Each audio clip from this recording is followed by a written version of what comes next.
Stop now. What's your problem? What's doing you? What's wrong with you? You've been in Lagos. When you are coming down from the bus, who is telling the driver thank you? Thank you for what?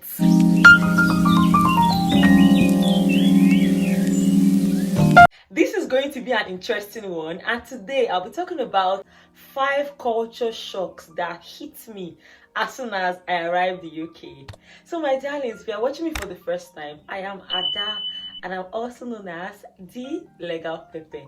This is my 10th month in the UK. I am a Nigerian, born, bred, buttered in Nigeria, and I moved to the UK. So now, culture shock number 1. By the way, some of these culture shocks, I had heard about them when I was in Nigeria. I had been told, but it's different actually when you are now experiencing it. For instance, culture shock 1. I know I had been told that you call people by their names, and yes, I already knew. But being in the UK, it is a constant culture shock for me that I would open my mouth and call my boss by her name. Why? Don't I have respect? For instance, in my placement, let's call my boss Kate. That's not her name, but let's just call her Kate. The first day I met Kate, I almost got tired because I'm already used to the fact that when you see an elderly person, you at least show some signs of respect. And she was like, what's going on here? She was looking at me strangely. I didn't even know that it was so obvious until like some months down the line, she made a joke that, do you know that the first day you actually got tired? And I'm like, ooh. And I was so embarrassed because I didn't know it was so obvious. So even calling my boss by her name, Kate, hey! My real mind used to judge me that Ada, you don't have respect. You don't have respect. This person is old enough to be your own mother. I am calling her Kate. Oh, and the thing is, her name is Kate. It is Kate and it will remain Kate. So yes, that's like one huge culture shock living in the UK. Now the second culture shock is how their bus system operates. I'll give you a story. Now the first day I entered the bus here, don't laugh. Before I continue with this story, promise me that you will not laugh. The first day I entered the bus here, I don't know if it's because I am used to the idea that, okay, in Lagos, when you see a bus, you would do over. Don't worry, I did not do over. Don't worry, I did not do that. But I was standing in the bus stop waiting for the bus. And when the bus came close to me, I expected the bus to stop. The bus did not stop. I was running after the bus because I was late for an interview. And I just expected the bus to stop because a human being is standing there. But no, that's not how it works. So when you stand in the bus stop and you need to enter a particular bus, it's important to signal. Once you just signal, they know and they will stop. Because these bus drivers, they will see you running after them. They will not stop at all because they work on a very tight schedule. They have like tight rotas and tight timelines. Even though I'm not trying to make excuses for them, because in my mind, like if you see someone running, stop now. What's your problem? What's doing you? What's wrong with you?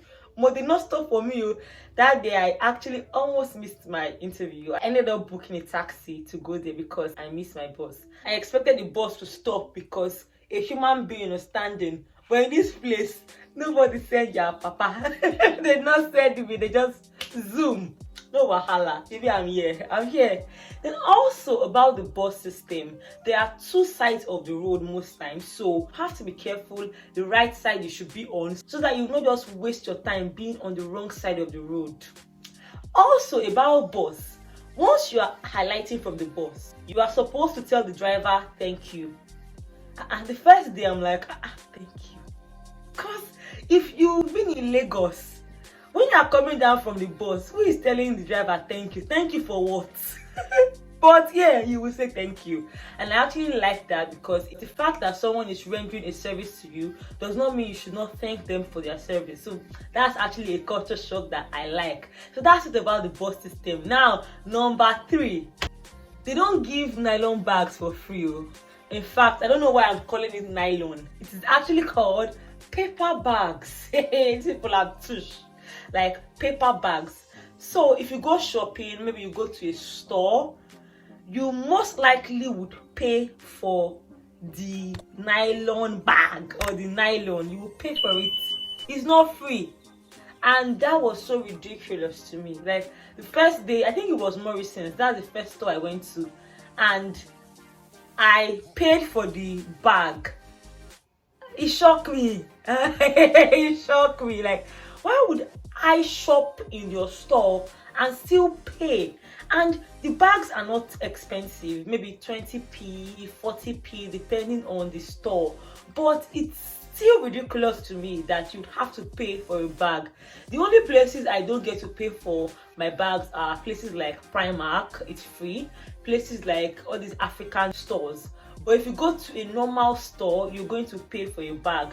So most times, if I remember, when I'm going to the store, I carry my bag because I have like loads and loads of paper bags. The fourth culture shock is that when you tell someone sorry, they think you are apologizing to them.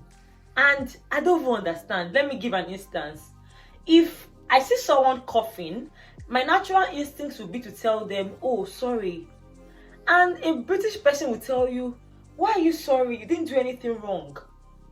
And I'm like, I know I did not do anything wrong. I'm telling you sorry. Sorry is not like I'm apologizing to you. Sorry is that, like, sorry now. Sorry. But yeah, when you say sorry, that means you've done something wrong. Recently, it happened in my placement. Someone was actually coughing. And I was like, sorry. And she said, Ada, you're such a polite person. You always say sorry. You're so polite. And I would never think that makes me polite because I'm just telling you sorry. I'm not being polite. I'm just telling you sorry. And I explained to her that, see, in my culture, we tell people sorry maybe when they're inconvenienced or something bad happens to them. Not because we think we did something bad, but because it's just sorry. And she was finding it difficult to understand what I was trying to say. And I just told her, you know what, don't stress me. Don't cough where I am, because if you cough, I will tell you sorry. And I'm not even joking. If she ever coughs again, I'll be sorry her. Because why are you coughing? Sorry. I think in Nigeria, we are very apologetic. Sometimes even too apologetic. And a lot of Britons don't even get that. So that's the fourth culture shock. Now, the final culture shock for this video is that hey, do you know that British people, when they wash their plates, they don't rinse it? I think the first day I noticed this was at work, and I thought she made a mistake or maybe she forgot. So when she left, I rinsed the plates. But then I saw more and more people doing that until I had to ask someone, like, why don't you guys rinse your plate? And she said, you just never do. Or like, she did not even know that it was something. I guess that's how she was trained, and that's how she sees as normal. And that makes me realize that a lot of us have like cultures, values that we see as normal because we've not met people from a different culture. Because for me, why would I wash plate and I will not rinse? Is something wrong upstairs? I will rinse the plate. But it's different here. People see it as very normal. I will never see that as normal, Sha. I would never. By the way, this leads me to another, this is a culture shock, but you know that here, they call plates, spoons, all those things, they call it pots. How would you call plates? Like, they just categorize everything as pots. Can you help me wash the pots, please? And they call pots the dirty plates and dirty spoons. But pot is pots I used to cook. But to them, hey, just 10 months and my eye has seen my ears. I've seen things. So that's it for today's culture shocks. If you like this video and you want to see a part 2, just let me know. In fact, whatever video you want me to release to you, let me know. I'll be dropping another video. In case you enjoyed this video, I'm sure you would enjoy this video. Don't forget to follow me on IG. I drop wholesome content. And if you've still not subscribed by now, why? What's going on? Please hit the subscribe button. Thank you so much for watching, and I'm going to see you on Wednesday by 6 p.m. West African time, 5 p.m. UK time. Bye guys.